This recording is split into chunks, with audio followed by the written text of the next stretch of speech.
اهلا بيكم معانا. النهارده هنعمل مع بعض قرص طريه. 2 كيلو دقيق، 4 معالق سكر، رشه ملح زي ما حضراتكم شايفين. دي معلقه محلب صغيره انا طحناها في الكبه وهنخلها اختياري، حابه تحطيها تمام. وكيس خميره فوريه وكيس فانيليا برضو اختياري. وهقلب المكونات الجافه مع بعضها طبعا بطريقه بسيطه جدا. دول نص كيلو ماده دهنيه عباره عن زبده وقشطه وزيت مع بعض، وده لبن كان راب معايا زي ما حضراتكم شايفين. وهنقلب ونلم العجينه. ما تنسوناش في اللايك والشير والاشتراك، هتديني نتيجه جميله جدا. وطبعا تنفع لفطار المدارس، تنفع لفطارنا في البيت، حاجه خفيفه وبسيطه جدا.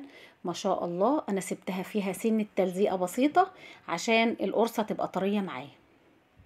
هنغطيها وهنسيبها تختمر وحجمها يتضاعف ما شاء الله. وببدأ اقطع قطعة صغيرة بقطعة صغيرة. هنا بقى حجم القرصة زي ما تحبي، كبيرة متوسطة صغيرة زي ما تحبي ما شاء الله.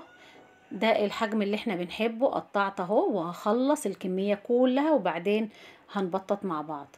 ما شاء الله كانت ارتاحت وبتتبطط بسهولة زي ما حضراتكم شايفين. وهخلص الكمية كلها وهبدأ من أول صينية بططتها هبدأ أديها دهنة زبدة متسيحة نص تسيحة زي ما حضراتكم شايفين، بتديها طعم ولون وريحة جميلة جدا. برضو حابة تعمليها ماشي، مش حابة براحتك. أنا سويتها على نار متوسطة من فوق ومن تحت ما شاء الله، ادتني نتيجة كويسة جدا، ريحة وطعم ولون جميل جدا. زي ما حضراتكم شايفين هنقطع واحدة مع بعض. ما شاء الله طرية وهشة جدا ما شاء الله جميلة. ما تنسوناش في اللايك والشير والاشتراك، وزي ما حضراتكم شايفين تحفة. اشوفكم على خير ان شاء الله. مع السلامة.